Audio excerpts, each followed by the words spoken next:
Howdy, it's the original B-Boy Frosty Freeze the Please, live and direct at Del Mirage, representing for the Rocksteady crew, the originator creator of the illest move from the Upper West Side, and it's called the Suicide.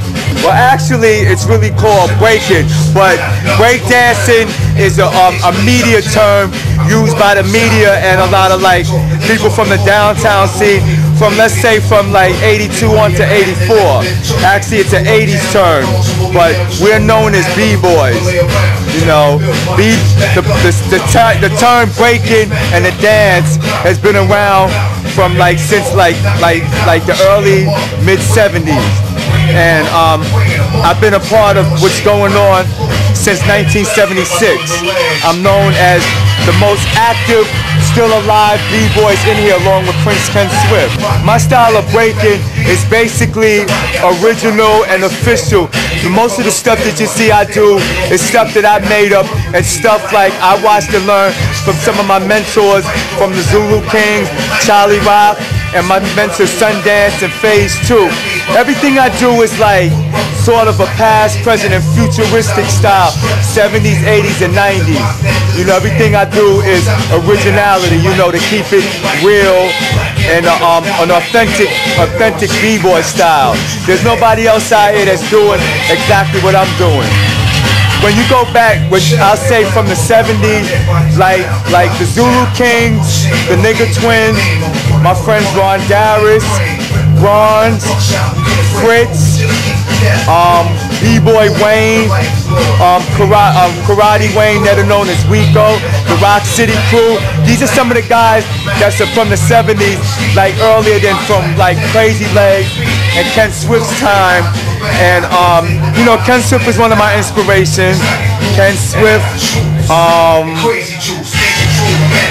Flip Rock, and then you got the new guys that I like looking at today. Also, I could get into that in a little, just about now. You know, like K1, K-Mel, Flips, Crumbs, and Remind from the West Coast, and Abstract.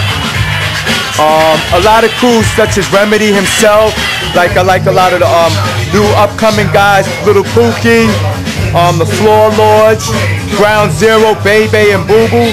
They're real good, you know. Those guys I give a lot of props to as leading it on into the 90s, and there's a lot of others as well too. The list goes on.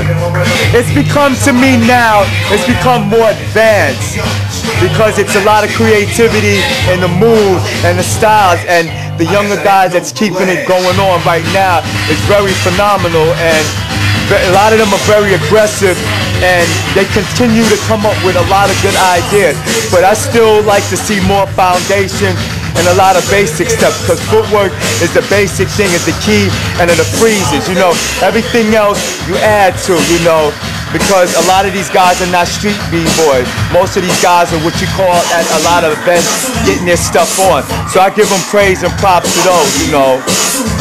But, you know, it's a lot of advanced stuff now that I like because it keeps me involved.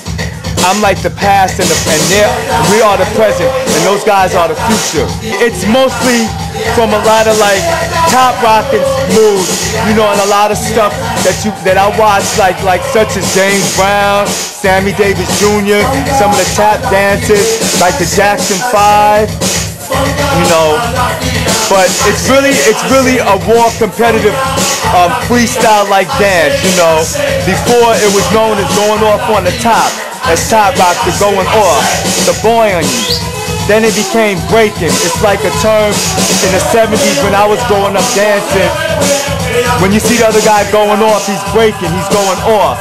Then the word breaking, you know, the terminology B-boy came into effect. We're known as the Break Boys, the Bronx Boys, you know, that's the term, you know. I never thought that I would see it go this far, but yet I want a lot of people to know that, like, as far as myself, I'm one of the ones that's responsible for the movement. That's what's going on now, such as Ken Swift. And I was the first B-boy to come out on any front page of any magazine. The first B-boy, along with myself and Crazy Legs, to take this tour, take this B-boy act on the tour back in the 80s. So I'm one of the most, I'm one of the advanced b-boys that came out of the 70s, and as of today, I'm still around, you know.